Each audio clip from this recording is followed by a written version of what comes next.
Buenas tardes. Bienvenidos al ciclo de actividades por videoconferencia que brinda el Colegio Público de Abogados de la Capital Federal. Hoy, como actividad propuesta por el Instituto de Seguridad Social que dirige la doctora Mabel Curiel, contamos con el doctor Adrián Trócoli, que nos hablará de nuevos reajustes de haberes, problemas prácticos, movilidad. Les recomendamos que mantengan los micrófonos en silencio para evitar interferir en la locución del expositor y de surgir alguna pregunta la realicen vía chat. Ahora sí, le damos la palabra al doctor. Bienvenido. Bueno, ¿qué tal? Buenas tardes. Yo soy Analía Barbieri, soy la subdirectora del instituto y simplemente voy a decir dos palabras. Imagino que la mayoría conoce al doctor Trócoli. El doctor Trócoli es, además de abogado, especialista en la materia, es miembro del instituto, así que la idea un poco de este taller era avanzar en un tema que si bien es conocido por la mayoría, bueno, está como en un proceso de cambio. Así que bueno, un poco la intención de los miembros del instituto era fortalecer, comunicarnos, interactuar un poco, así que como tenemos muy poquito tiempo, lo que vamos a hacer es, teníamos pensado algo que no salió, así que les propongo lo siguiente. El doctor va a hacer la exposición y vamos a dejar que él más o menos le va a hacer una hora de charla, y cualquier pregunta, cualquier inquietud que les surja durante la exposición, la pongan en el chat para que nosotros después, en el cierre y en la última, en el momento de la charla, podamos contestarlas, el doctor pueda contestarlas. Así que bueno, gracias por presentarse al taller. Sabemos que ya llegamos a noviembre en una etapa realmente complicada para todos, pero bueno, esperemos que les aporte algo para la actividad que desarrollamos. Así que bueno, Adri, bienvenido, te escuchamos, sabemos que siempre es lindo y siempre se aprende cada vez que nos das una charla, así que puedes empezar. Gracias por la presentación, Ana. Te pido una sola cosa, que como suelo hablar rápido, cualquier cosa no se me entienda, y además me pusieron un límite, ya ven, los pocos, no sé si muchos que me conocen, pero ahí veo un par de caras. No voy a saludar de a uno porque se van a escapar varios, pero sí quiero agradecerle a Walter, que está recién recuperado del COVID, así que saludos y me alegro mucho. No, que me interrumpas y que cualquier cosa que yo pase y yo avance a otro tema, por ahí con los cortes de tema, si hay alguna cosita que quedó en el aire, volvemos para atrás, va a ser mejor por ahí. Si es algo que ya hablé, si es algo que no dije o que queda para más adelante, lo dejamos para el final. Dale, Bueno, buenísimo. sí, gracias primero al instituto, en realidad soy parte, así me autoagradezco un poco, pero a las autoridades del colegio les cuento muy por arriba, voy a hacer un poquito de autobombo en el instituto, realmente tratamos de hacer cosas, no siempre es fácil, pero le ponemos buena voluntad, sería así, Ana, veo un par de los Sí. que están por ahí. Le Así que, ponemos onda. colegios públicos de abogados, los que puedan, los que tengan ganas de tirar inquietudes, más que nada, no le estamos pidiendo esfuerzos, que cualquier cosa que sirva, cuenten con nosotros. Bueno, hoy me pidieron que hablara en general, hay algunas cosas que voy a decir que son un poco básicas si se quiere, y voy a tratar de orientar a la vieja y clásica discusión que tenemos del ajuste de las jubilaciones a lo que nos viene pasando en los últimos tiempos. No quiero cernirme a un periodo demasiado determinado hasta no terminar. Bueno, vamos a arrancar de una buena vez. Dividí la cuestión en 3 periodos. Espero que se vea bien. Me voy a correr así. Acá vemos que dice blanco. Primero, recálculo del haber inicial. El recálculo del haber inicial va a depender principalmente en la fecha de adquisición del derecho. Hay para mí dos fechas y esas dos fechas un poco se dividen. Todo lo que sea anterior a la 27.426, la ley de movilidad que en este momento estamos discutiendo si se va a derogar. Y aclaro, voy a hablar de movilidad pasada los 45 minutos, así que voy a tratar de restringirme a hablar del cálculo de haber inicial por ahora. Entonces decía, la última ley de movilidad también modifica cómo se calcula el haber inicial, porque lo que hace es establecer un esquema para el cálculo de las remuneraciones, o la actualización o la falta de actualización de remuneraciones con la que siempre sufrimos. Entonces tenemos dos periodos, como decía, dividido en dos. El primer periodo es hasta diciembre de 2017, con una zona a partir del decreto 807 de 2016, que como saben, voy a contar el IFI blanco, perdónenme, lo voy a hacer muy corto, pero básicamente hay que actualizar las remuneraciones por un índice salarial que estableció la Corte, lo hablamos un poquito después, y esto es válido hasta tanto no haya otra ley que diga lo contrario. Salió un decreto en el medio, había un decreto en el medio cuando la Corte ratifica esto en blanco, por eso lo separé. Ese decreto empieza a funcionar a partir de agosto del 2016 y hasta diciembre de 2017 tenemos algo que no es una ley, como estableció la Corte Suprema, por lo tanto para mí entra sin más vuelta en la doctrina del IF y blanco, que ratifica el IF. El otro periodo no tiene doctrina, no sabemos qué es lo que va a sacar la Corte, no tenemos jurisprudencia, tenemos varios pedidos, tenemos alguna cosita de Salta que salió por ahí y no mucho más. Es para el periodo posterior, la ley de movilidad, que hoy está suspendida y aparentemente en unos días va a estar derogada. Bueno, los tres problemas del reajuste de haber inicial. Primer problema, PBU. Yo, no se me ofendan si pongo PBU como un problema, pero lo tenemos que seguir discutiendo. Ahora, el orden. Bien, voy a empezar por las actualizaciones. Les decía, los problemas son tres. PBU, actualización de las remuneraciones y capitalización dentro de los grandes problemas. Obviamente hay otros. Actualizaciones en todo lo que decía del primer periodo de hoy, ¿no? Todo lo que es anterior a diciembre de 2017 incluido.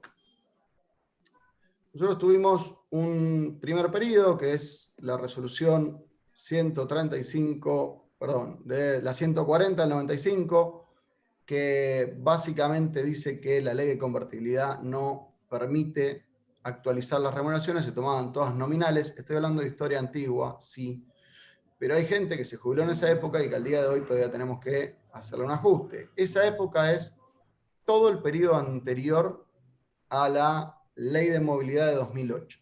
Cualquier jubilado entre el 94 y 2008 cae en este periodo. Lo que sucedió en su momento era que no le daban absolutamente ninguna actualización, incluso lo más grave después de la salida de convertibilidad, a las remuneraciones. Por lo tanto, la remuneración de la que se partía era ficta, no tenía nada que ver con su remuneración actual. Perdón si voy muy rápido, si alguien me quiere preguntar algo de esto, pero me parece que esto está todo bastante visto, lo estoy más repasando que explicando. Primer cambio en este esquema fue el decreto 1199 del 2004, con lo siguiente: se crea el suplemento por movilidad. Ese suplemento por movilidad se fue acumulando y se acumuló lo suficiente como para generarle problemas y distorsiones a la ley de jubilaciones. Básicamente, se acumulaban todos los aumentos, llegaron a un 79%, y se daban a todas las remuneraciones o a toda la jubilación. Entonces, el que tenía una remuneración muy vieja tenía 79% de incremento sobre esa remuneración. Y el que tenía una remuneración del mes inmediato anterior a la fecha de la jubilación también tenía 79% de jubilación. Esto de aumento sobre las remuneraciones. Esto significaba un problema y la solución de esto fue la resolución 298. Estoy un poco lento con las... Acá está. Lo que hace la resolución 298 del 2008 es que distribuye los aumentos por decreto, pero todavía en ese momento, creo que por junio de 2008, no se reconoce la actualización de las remuneraciones. Se sigue sosteniendo, a pesar de que habíamos salido de la ley de convertibilidad, que la 23.928 estaba vigente y en esa vigencia no permitía ajustar las remuneraciones a algo razonable, actualizarlas. A un detalle de la 298 que ahí lo puse como en negrita, siempre arroja errores. Uno agarra 10 cálculos de la resolución 298 y si logra reproducir 3 es porque tuvo suerte.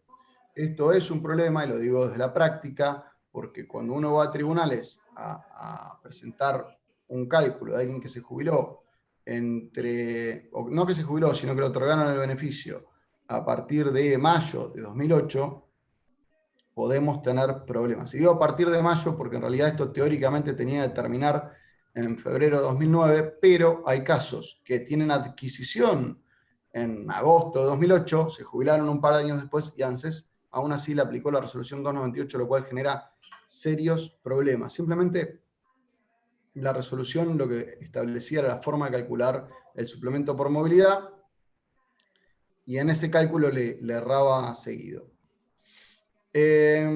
Bueno, el paso siguiente es la ley 26.417, que ahora estamos viendo una remake de esta ley. Aparentemente vamos a tener algo muy similar en el futuro cercano, con algunos detalles.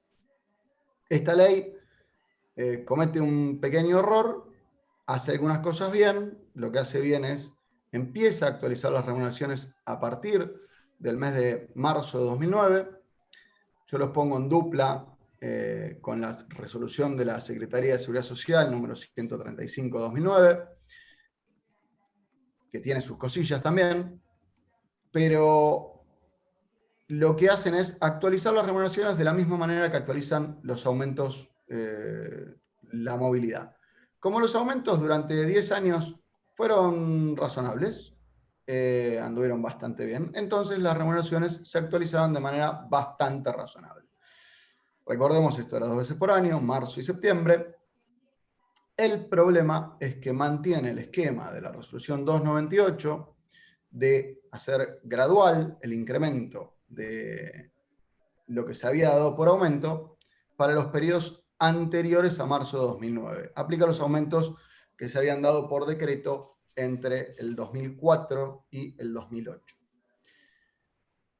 Los decretos esos para el periodo 2002-2006, puede llegar a estar por ahí. Bueno, si después se repite, lo digo ahora, tuvieron un fallo más o menos conocido, un tal Badaro, se le ocurrió a la corte y decir, me parece me están pagando mal, le dieron un 88,57% de aumento, y para ese periodo el ANSES le había reconocido un 11% a Badaro, un 21, algo para el resto.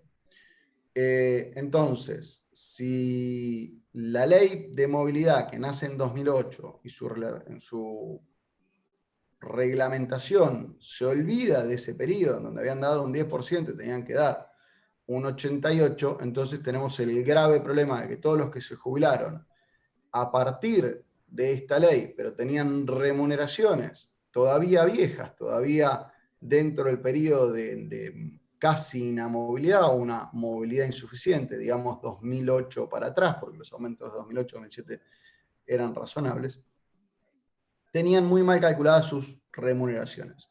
Perdón, no dije algo obvio. Si esto de la actualización de las remuneraciones no solo viene de la ley, sino que el significado es sencillo. Vamos a suponer que yo me jubilo en 2005. En 2005 no voy a decir a cuánto estaba el dólar, pero sí podemos decir que tuvimos casi, a fin de 2006, casi 100% de inflación. Pero mi última remuneración puede haber sido perfectamente en el año 2001. Entonces tomo 91-2001, 92-2001 para mi promedio de remuneraciones. ANSES me lo tomaba nominal, cuando en realidad, si usáramos el criterio de la inflación, tendrían que haber tomado exactamente el doble. El resultado es eso. Me estaban pagando como mínimo la mitad de la jubilación de lo que me tenían que pagar. Este era el atraso que tenía para la época de Badaro. Esto, por supuesto, fue resuelto, como dijimos, en el IF y daba diferencias muy significativas, en algunos casos el triple, y hemos visto alguno que daba 4 veces más, que tenía que ver con lo vieja que eran las remuneraciones respecto de la fecha de adquisición del derecho. Segunda modificación de este primer periodo, aparece en 2016. Lo que se hace es corregir este efecto que decía yo recién, que las remuneraciones anteriores al 2008 no recibían una actualización razonable. No sé si era razonable o no razonable, pero le dieron en principio INGR hasta marzo de 95 y a partir de ahí RIPTE. Digo, por lo menos es más, es el doble de lo que daba antes la ANSES. Entonces tenemos un periodo que va desde agosto de 2016 hasta diciembre de 2017, en donde la Corte dice que no se cumplía el requisito de tener una ley que estableciera cómo se actualizaban las remuneraciones, y entonces se sigue utilizando el RIPTE y no, el ISBIC y no el RIPTE para reemplazarlo, que es un índice que generalmente, en la mayoría de los casos, salvo adquisiciones muy viejas, da mucho más que el RIPTE. Si nadie pregunta nada, asumo que nadie entendió, así que vamos bien.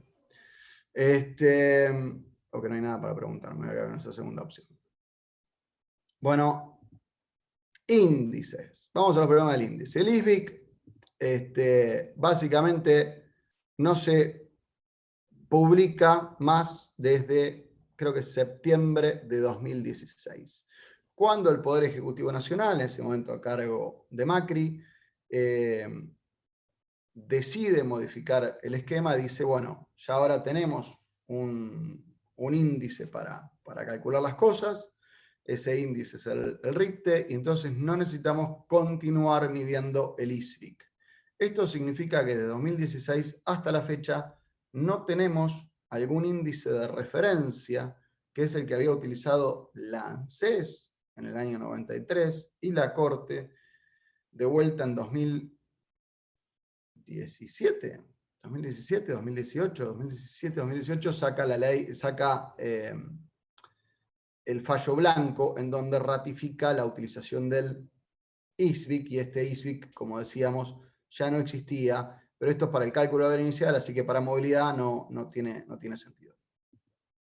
Bueno, el índice del INDEC tiene algunos problemas, tiene un detalle. Básicamente, el índice de salarios del INDEC, que se utilizó como movilidad para Badaro, no es otra cosa que el CBS. El CBS es el coeficiente de variación salarial.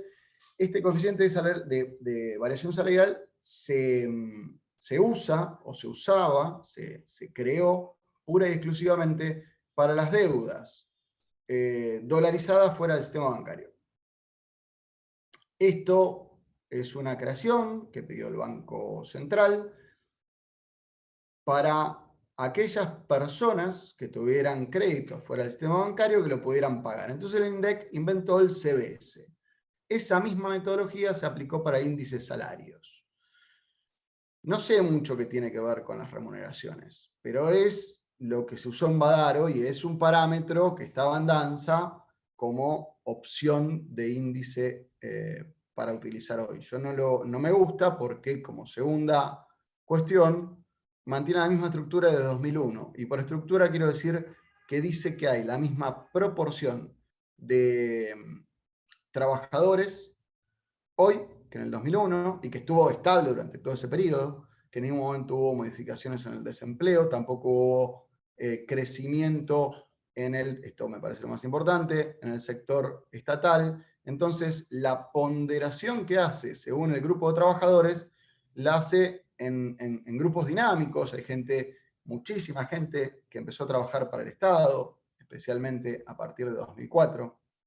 Creció enormemente la cantidad de gente que trabajaba para el Estado, entonces el índice de salarios tiene una distorsión en la medición, no mide la realidad, no pondera de manera razonable lo que sucedió a lo largo del tiempo, no se adaptó a los cambios.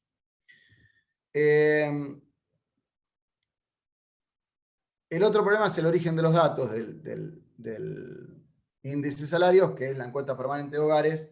Al día de hoy está suspendida, con lo cual 2020 también es un año raro.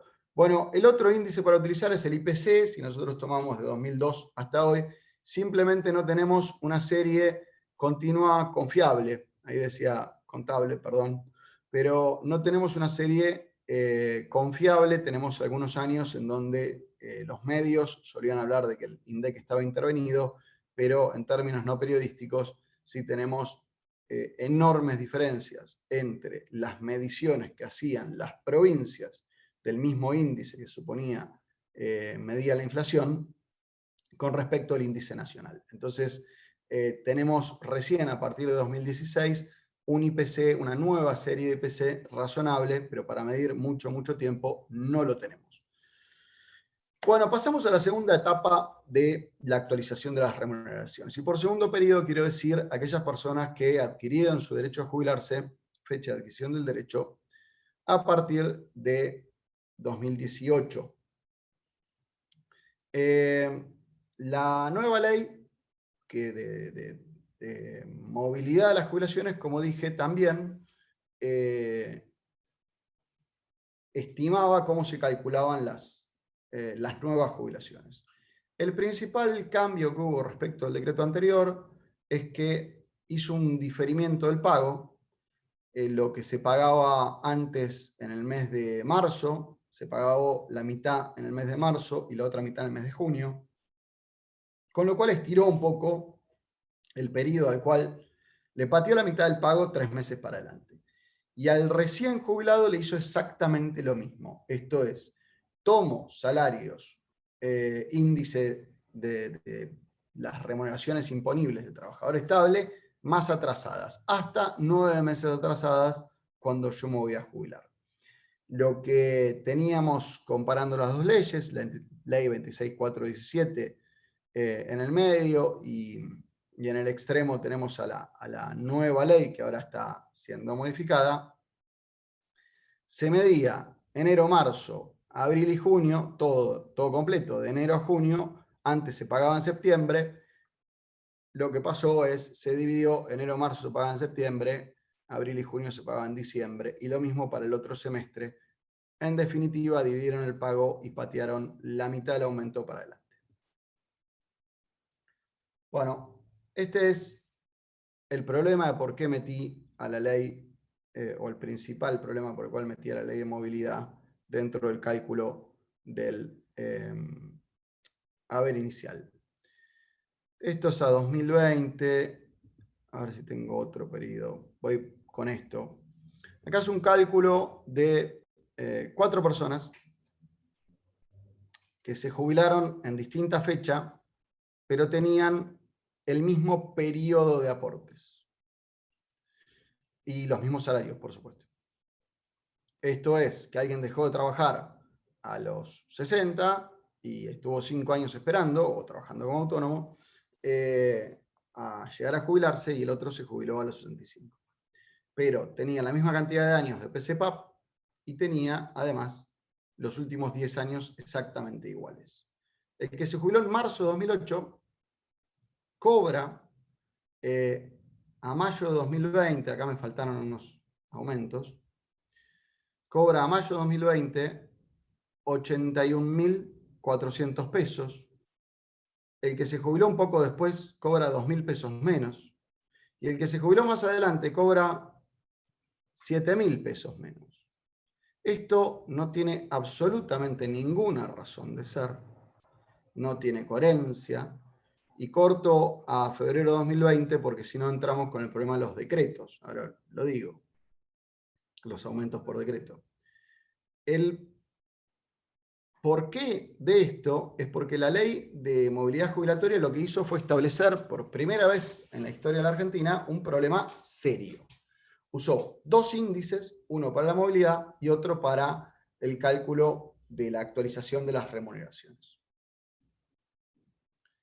Al tener índices distintos que tienen una evolución diferente, tenemos este problema. Según el día en el cual uno se jubila, tenemos valores distintos de jubilación. Esto se acrecentó durante el periodo 2020, en donde hay desfasajes más importantes, y podemos ver que alguien que se jubila en febrero de 2020 cobra 74.000 pesos, y exactamente la misma historia, con 2 días de diferencia, pues 2020 fue bisiesto, me da 3.000 pesos más. Esto no tiene absolutamente ninguna razón de ser, no tiene coherencia, y esto es quizás algo sobre lo cual los tribunales todavía no se han expedido, pero hay que explicar. No podemos tener dos personas que se jubilan con la misma historia laboral, con el mismo sueldo, con la misma cantidad de años de aporte, y que cobren distinto. Es tan sencillo como eso. Acá hay otros ejemplos en donde tomamos salarios más altos, y acá lo que nos encontramos es que, como se choca con el artículo 14 de la resolución 135, algunos periodos dan lo mismo y otros no. Entonces, tenemos diferentes variaciones según cuánto uno cobre. En unos tengo variaciones del 4 o 5%, en el otro de 0, solamente por cuánto cobra uno. Esto no tiene, como decía recién, básicamente razón de ser. Acá hay más ejemplos de lo mismo: 105, 104, 97.000 pesos, o sea, hay un 7-8% en un caso idéntico, pero que simplemente fue a jubilarse más adelante en el tiempo. Esto no tiene lógica. Ahora, 2020. Como todos sabemos, en 2020 hubo 3 aumentos por decreto. También todos recordamos que la ley de solidaridad, que salió el año pasado, establecía un plazo de 180 días. Yo tuiteé en algún momento, quería ver qué pasaba el día 181. Nada, seguimos con aumento por decreto por todo el año. Pero este problema de tener doble índice se mantuvo. Entonces, los aumentos, especialmente los de marzo, fueron escalonados, se encontraron con un problema. Salvo los científicos, que para marzo le dieron como aumento el RIPTE, a todos los demás la actualización del haber inicial le da algo distinto de lo que le da la movilidad. Acá tenemos haberes sí actualizados a la fecha de hoy. Como ven, adquisiciones durante este año, exactamente el mismo salario y con cese el año pasado. Cobran, según el día que se jubiló, cosas completamente distintas. Voy a ir a los dos últimos. Si ven el cuadro, Lorena, te veo a vos en pantalla. ¿Me decís si se leen bien los números? Sí, vos que abriste los ojitos. Pero con hacer así con la cabeza te creo. Sí, gracias. Bueno, decía, solamente, gracias, los últimos dos, adquisición a junio de este año o adquisición en septiembre. Recordemos que adquisición el 1 de junio o el 30 de agosto da exactamente lo mismo. Esto significa que una persona que cesó el año pasado, pero cumplió la edad el 30 de agosto y fue a jubilarse, suponiendo que la hayan logrado jubilarla, le pagaron 89.500 pesos. Ahora, si se jubiló un día después, le pagan casi 95.000. 5.000 pesos de diferencia, 5.500 pesos de diferencia, es un 6%. Esto, perdón que me repita, no le encuentro razón de ser. Y yo, cuando las leyes son irrazonables, simplemente las asimilo a inconstitucionales. Creo que el test de razonabilidad es el primero de los tests que tenemos que hacer cuando miramos una ley. Y este problema lo tenemos en cualquier jubilado de ahora. ¿Qué quiero decir con esto? Si yo tengo un jubilado que cesó el año pasado y adquirió derecho en noviembre, sí, noviembre perfectamente, pero septiembre de este año, ¿por qué no puedo pedir que le paguen lo mismo que aquel que adquirió derecho en junio? O al revés, perdón, al revés lo dije. ¿Por qué no? Si tenían el mismo sueldo, ¿cómo puede ser que alguien que inició el trámite en febrero cobre 83 al día de hoy y el que inició en septiembre cobre 94? De extremo a extremo tenemos un disparate de diferencia, tenemos un 12% de diferencia. ¿Por qué tiene que cobrar 12% menos esa persona? Esto lo tienen que responder los jueces. No voy a mandar al frente a algún secretario que vi por ahí, pero es un ruego, una súplica, que por favor lo analicen. Ahora voy a decir lo que digo, y probablemente me repita al final, lo que digo cada vez que cierro alguna charla. Nosotros como abogados tenemos que mostrar el daño y simplemente jugar con la fecha se podría demostrar que hay un error en la fórmula y pedir alguna otra cosa. Tenemos más ejemplos de lo mismo, es con otros valores, pero vemos también diferencias significativas. No quiero por ahí extenderme demasiado en esto cuando llevo 40 minutos, pero me parece que definirlo como tenemos el mismo problema, estamos igual. Acá tenemos más años, saberes más altos y dan diferencias más importantes. De vuelta, otro ejemplo donde tenemos en un caso 12.000 pesos de diferencia en un haber, no tiene razón de ser. Doy el último ejemplo y me voy a correr para que, no, voy a poner así para que se lea.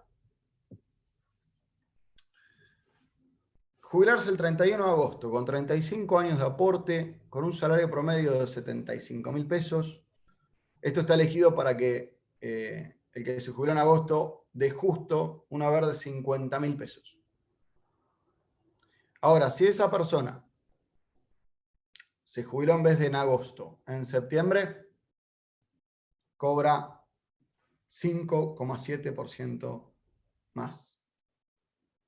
Y esto es un haber medio dentro de la escala, no es realmente un haber medio, porque el haber medio en la Argentina está más bajo que los 50.000 pesos, menos de $400, la última vez que vi.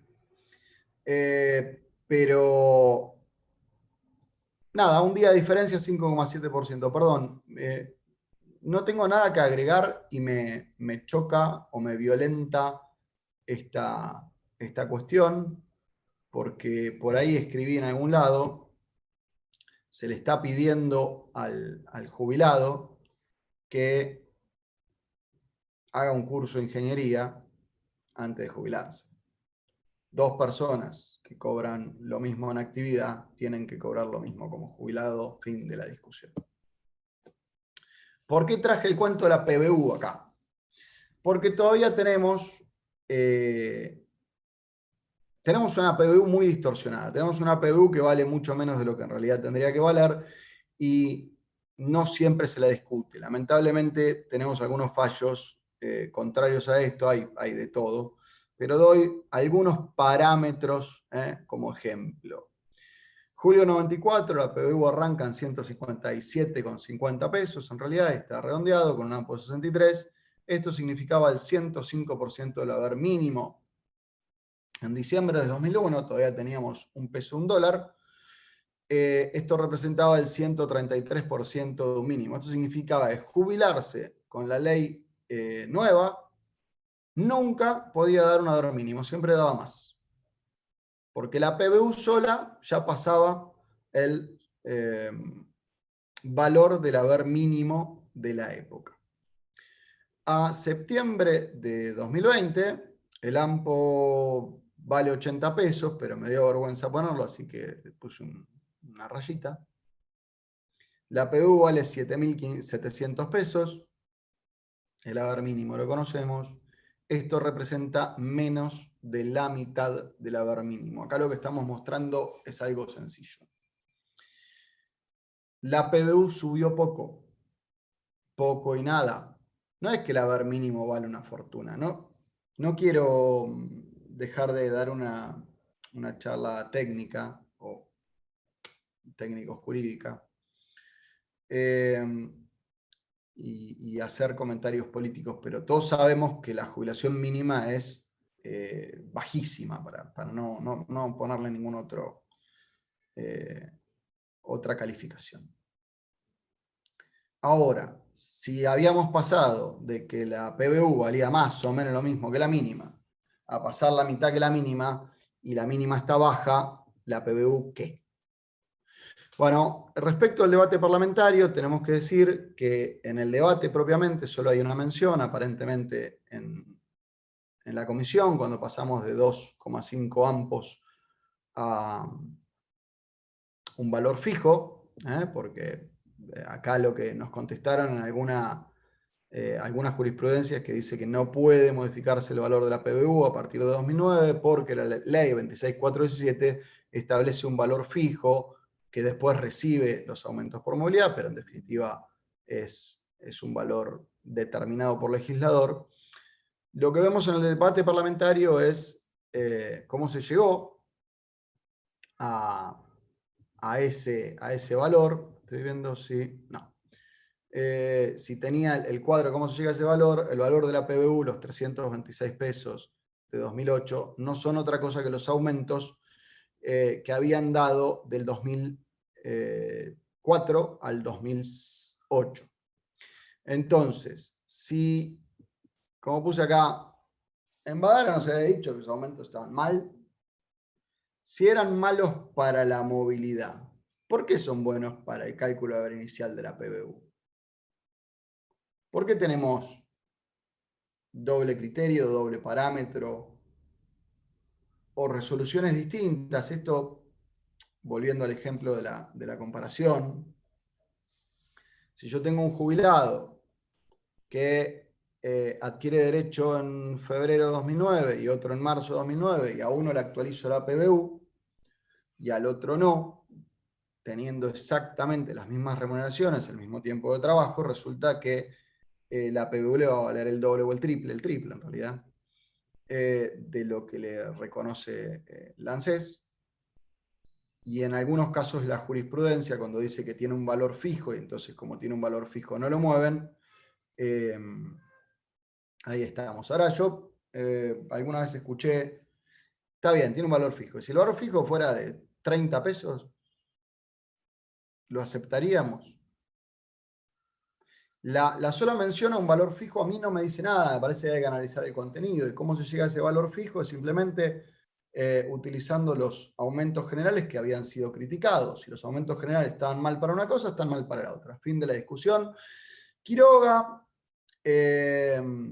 Carlos Alberto, ya sabemos lo que dice que hay que calcular la PBU, y acá tenemos sala 2, digo, un antecedente, Hacha, Rubén Ernesto, que aplica sin más vuelta a Quiroga con fecha de adquisición posterior a marzo de 2009.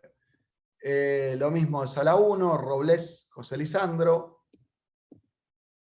y me faltó la de la sala 3, pero voy a pasar a autónomos ahora en un segundo. Resumiendo lo de la PBU, todas las salas ordenaron en algún momento la actualización con fecha posterior, sin mirarlo mucho, aplicando Quiroga sin discusión alguna. El hecho de decir que el legislador estableció un método de cálculo para la PBU no hace que la PBU sea pétrea. De hecho, el legislador estableció métodos de cálculo para la PBU antes, dijo 2,5 MOPRES, y no movió el MOPRE el Ministerio de Economía, no pasó nada, y esas sí se modifican. Entonces me parece poco serio limitarse a decir que es un valor fijo, estable, y lo que tenemos que, como decía recién, mostrar el daño, mostrar el origen, decir, si a Badaro le dieron un aumento en este periodo y dijeron que era porque los decretos eran insuficientes y esto hacía que fueran inconstitucionales, se termina la discusión y hay que darle a la PBU lo mismo que se le dio, por lo menos lo mismo. Yo creo que para que tenga sentido hay que darle el valor del ISBIC, porque si no actualizo la remuneración con ISBIC y vuelvo a Quiroga un segundo, actualizo las remuneraciones con un índice y la PBU con otra. Entonces tengo de vuelta un desfasaje. Y además, el desfasaje es muy significativo. Y en Quiroga, la Corte, tenemos que recordar que es un expediente que venía de Sala 1, y Sala 1 aplicaba el criterio de dar índices de salarios para la actualización de la PBU. Y la Corte le dice que tiene que explicar por qué ese índice y no otro. Está bien, la Corte no dijo, usted tiene que dar ISBIC, pero le dijo, no sé si es este, para decirlo de alguna manera clara. Un detalle de autónomos, lo digo al pasar, y esto lo digo pura y exclusivamente porque me he encontrado con sentencias que dicen actualicen las categorías autónomas anteriores a julio de 2004 y no las posteriores porque esas están actualizadas. Les cuento que cuando uno mira cualquier liquidación de ANSES, pero vamos a mirar alguna anterior al 26.4.17, tenemos que la categoría de autónomo no se movió entre el 4 del 97 y el 2 de 2009, mismo periodo que estamos discutiendo recién para la movilidad. Entonces, si en ese periodo había que tomar para las remuneraciones ISBIC, para las categorías de autónomos tomen algo, no sé, el precio de la leche, lo que les guste, pero denle algo, no puede ser que mantengamos en ese periodo, estamos hablando de 12 años, de los cuales 8 fueron con inflación y mucha, darles la nada misma, negarle el ajuste al autónomo que hizo el esfuerzo contributivo durante ese periodo. Acá simplemente lo menciono, Mackler, Rodríguez y Volonté, lo dije al revés, Rodríguez, Volonté y Mackler, para decirlo en orden cronológico, con una nota de color, Mackler no deroga, si existiera tal cosa en las sentencias, a Rodríguez, sino que Volonté y Mackler son la norma general, esto es, se toma toda la historia de autónomos, salvo que los últimos 15 años sean más beneficiosos, como dice Rodríguez Emilio. Bueno, acá hay algunos números de cómo se dieron los aumentos por decreto.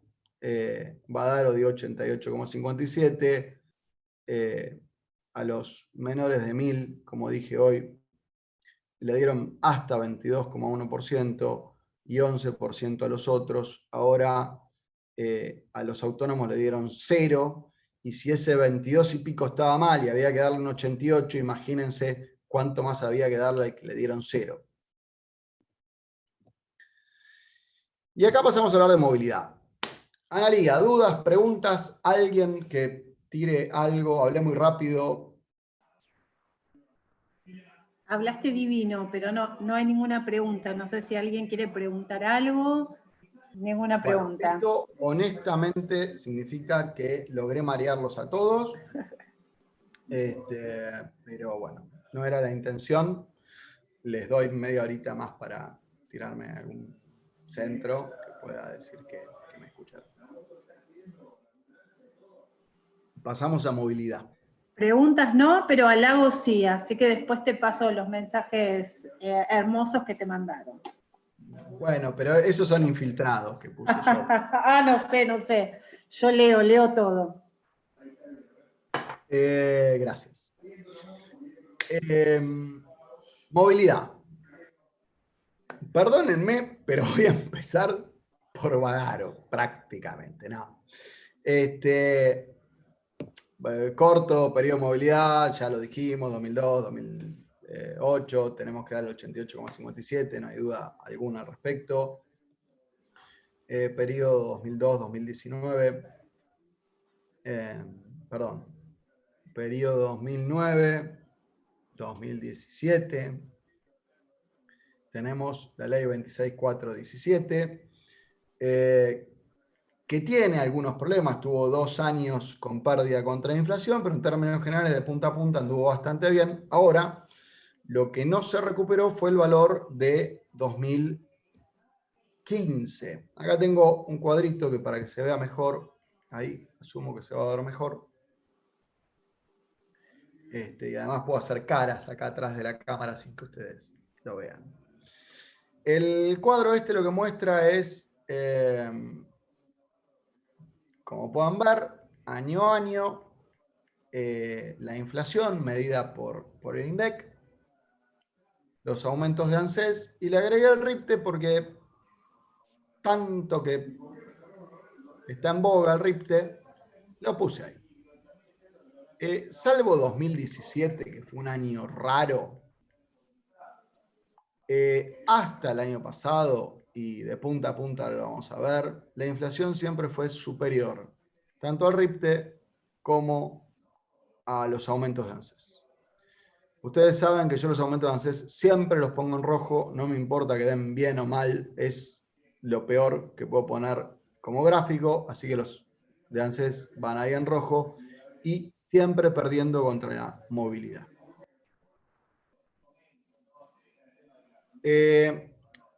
Este es el acumulado, este es el mismo gráfico que antes, el otro era año a año, pero acá lo que tengo es año 2016, vuelvo para atrás, año 2016, tengo una inflación parecida al 40% acá, estoy midiendo el grafiquito, y 30 y pico de aumento. Esto es lo que podemos ver en la primera columna. Me voy a poner acá, así señalo con el dedo. A ver, acá, esta columna que tenemos acá, tenemos una pequeña diferencia. Esta diferencia no logra recuperarse a pesar de que, como habíamos visto en 2017, teníamos un periodo en donde la cosa mejoraba. Bueno, esa mejora no fue suficiente, por decirlo de alguna manera cariñosa. En el año siguiente la cosa se pone un poco más fuerte. Lo que se pone más fuerte es la inflación. Año 2018, cambio de ley de movilidad, o 2017 cambia, pero impacta la ley de movilidad en el año 2018, y tenemos que el jubilado que venía de 2015 con sus 10.000 pesitos de jubilación perdió, así como para empezar a hablar, como casi se ve, un 35-40% de pérdida contra el IPC. En 2019 la pérdida es todavía mayor, de extremo a extremo, estamos hablando de un 31%. Esto es la pérdida de la ley que sanciona Macri, que tenía, como dijimos hoy, este problema del primero desdoblamiento, atrasar 3 meses parte del pago, con los periodos inflacionarios salvajes que tuvimos 3 meses es una barbaridad, pero lo que prometía esta ley era que un día iban a mejorar las jubilaciones. Cuando bajaron la inflación, cuando lograron domar a la bestia, la inflación se iba a ver reflejada en las jubilaciones futuras. Eso nunca sucedió, y en diciembre del año pasado nos enteramos que nunca iba a suceder. Porque esto que yo siempre digo que era una promesa de esperanza, de que algún día a los jubilados le iban a pagar bien, no sucedió, pero no solo no sucedió, sino que dijeron que no, le cortaron la esperanza a los jubilados, perdón, vamos a decirla en un término, no sé si el más jurídico, pero... Y entramos a 2020, de vuelta, voy a mostrar el gráfico solo. 2020 todavía no terminó. Dejé diciembre ahí en 0 porque sí. Y acá puse 3 barritas de vuelta. La verde es la fórmula nefasta. Acuérdense que cuando esa ley fue al Congreso, se tiraron toneladas de piedra.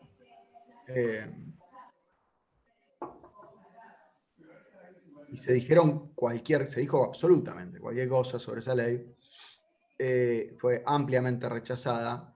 Y acá la tuve que poner en verde, porque esa ley, contra la inflación de este año o contra los aumentos de este año, no es que iba a recuperar todo lo que había perdido, pero bueno, un poquito les devolvía. Bueno, en verde la ley suspendida, es acumulado, esto significa que lo que da marzo se suma a lo de junio, se suma a lo de septiembre, termina en un 36% más o menos el acumulado del año, y tenemos otras dos barras, haberes mínimos y haberes máximos. Por supuesto hay cosas en el medio, ¿sí? Y todo esto tiene que ver con el aumento de marzo, que todos recordamos, pero lo digo rápido. A todos les dieron 1.500 pesos más 2,3% de aumento. Esto resultó, ahí dice 3,8, no sé, pues se escapó, pero era 3,70 y pico de aumento al haber máximo. Y a los mínimos, cerca del 13, más allá de que Moroni se llenó la boca diciendo 13, era 12,96. Hay que distinguir, lamentablemente, los anuncios de la letra chica de la ley, cosa que vamos a hablar ahora, pero esto simplemente para mostrar que las jubilaciones, principalmente de aquellos a los que le achataron la pirámide, han sufrido bastante este año respecto de lo que le hubiera correspondido con la ley anterior. No lo puedo comparar con el IPC porque no lo tengo todavía a septiembre, creo que no, puede ser que esté publicado, perdón, el de septiembre podríamos haberlo hecho. Bueno, pasamos a la ley nueva. A ver, hay algunos... ley nueva quiero decir proyecto o anteproyecto, para hablar más técnicamente, de la modificación a la ley de movilidad. Voy a decir algo políticamente incorrecto, creo. Pero para no perder la costumbre. El legislador se supone que legisla. ¿Qué hizo el legislador? Sacó una ley en donde dijo, vamos a armar una comisión. A esa comisión vamos a invitar a el Poder Ejecutivo. Le vamos a dar la facultad al Poder Legislativo a llamarnos a nosotros para legislar en sus cositas. Se tomaron su tiempo para hacerlo. Se juntaron a charlar. No hubo debate. Yo escuché todas las que fueron televisadas, la mayoría bien en vivo. Entre los legisladores no había debate público. Fue gente que fue y le contó lo que opinaba. Pero no hubo debate entre los legisladores. Resulta que en junio se elevó un proyecto de ley porque no tenían tiempo, no podían en 20 días, que era cuando se le vencía el plazo para hacer una nueva ley, no podían hacer una ley de un día para el otro. Bueno, en 20 días, ¿no? De 20 días para el otro no podían. Entonces nos enteramos que en realidad está mal, porque está mal dirigido, pues si se lo hubieran dejado al Ministerio de Economía de un día para el otro, sacó una ley, porque ayer, en 4 o 5 horitas, nos encontramos que teníamos fórmula cuando se negaba la existencia de la misma hasta ayer a media tarde. Lo que se va a presentar ahora en la comisión, perdón, lo que estoy diciendo acá es sencillo, acá me molesta como abogado, como republicano, que sea uno de los poderes los que tiene injerencia sobre el otro. El poder legislativo es el que tiene que debatir las leyes, es el que tiene que decir para dónde vamos, más allá de toda sugerencia que pueda hacer un presidencialismo fuerte como el que tenemos nosotros. Pero acá había una comisión para debatir, no debatieron, el Ministerio de Economía le mandó el proyecto ya escrito. Me parece una burla para los legisladores. Fin del comentario políticamente incorrecto. Vamos a los detalles del texto. El texto vuelve a 2 aumentos por año.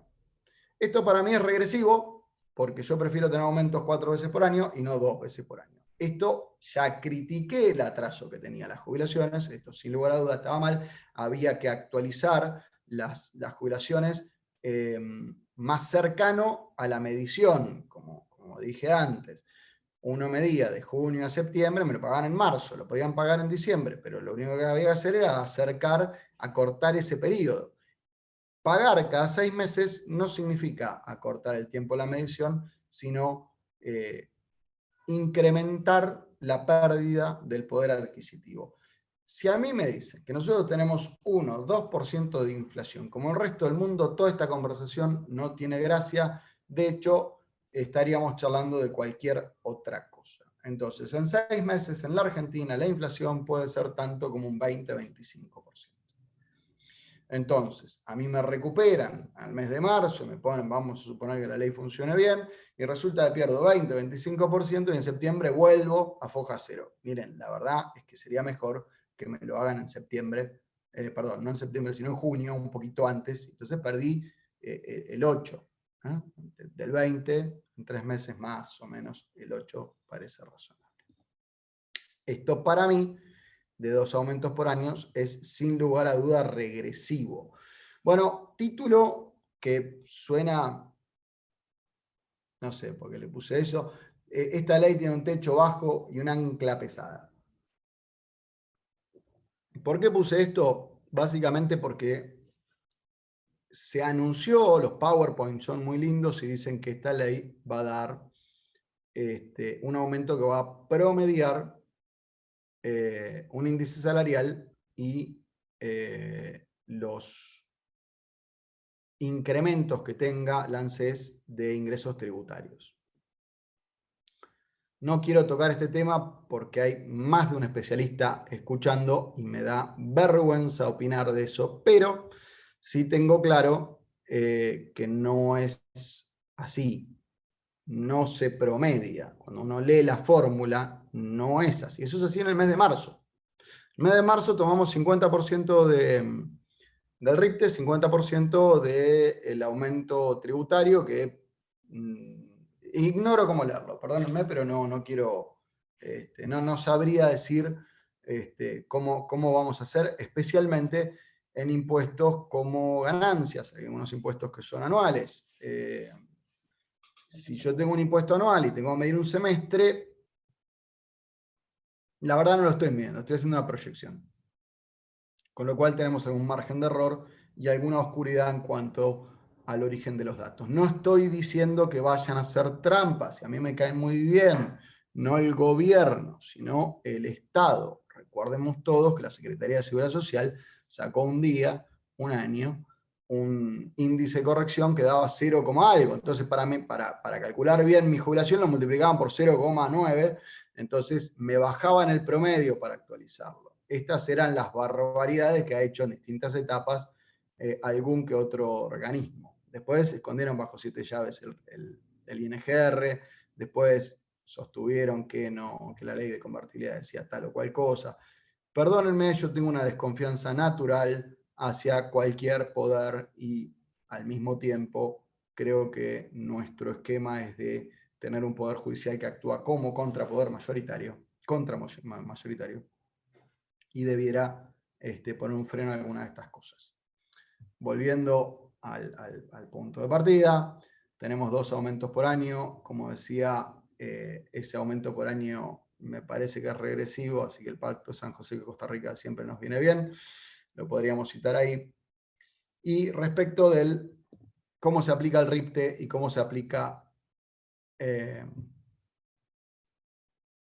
la recaudación. Doy 2 ejemplos. Porque, perdón, voy a volver a lo de marzo.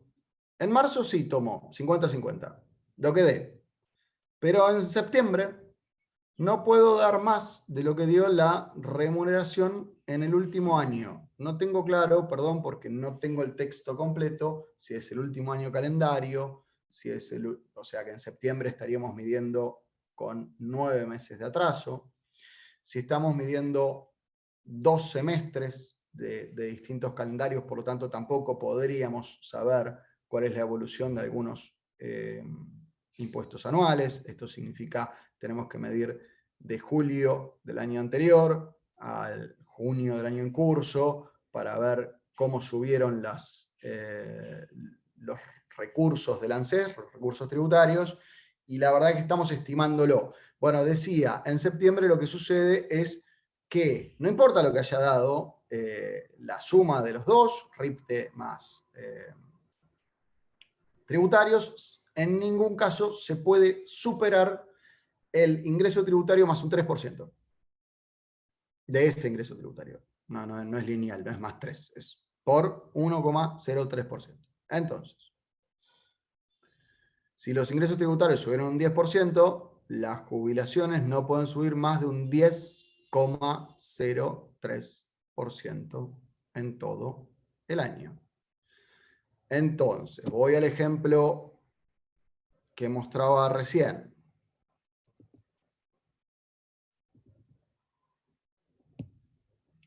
Tengo dos ejemplos ahí arriba. RIPTE 40%, recaudación 20%. El aumento debiera dar 30. Esto, el promedio de 20 más 20 más 40 da 60, lo divido por 2 me da 30. Pero como la recaudación subió solo 20, el aumento máximo es 23,6%. Y es más, tengo duda que no lo haya sacado más mal y no sea menos todavía. Parece que menos. En cualquier caso, sí, es menos. Si se da al revés, si el RIP te da 20 y la recaudación da 40, no me dan directo el 40 o 40 como algo como hubiera sido en el caso anterior. Entonces, ¿por qué dije techo bajo? La recaudación actúa como un techo y el techo es duro, no podemos superarlo, no podemos romperlo. Si la recaudación no sube lo suficiente, las jubilaciones no suben lo suficiente. Y si el RIPTE sube poco, entonces me tira para abajo el promedio. Ergo, me pusieron esto para que dé siempre menos que la mejor de las variables que se pueda tomar. Problemas con el RIPTE. El RIPTE no considera los conceptos no remunerativos, esto lo digo cada 2 por 3, pero tomé como ejemplo el convenio colectivo de empleados de comercio que se firmó hace 1 mes y 5 días.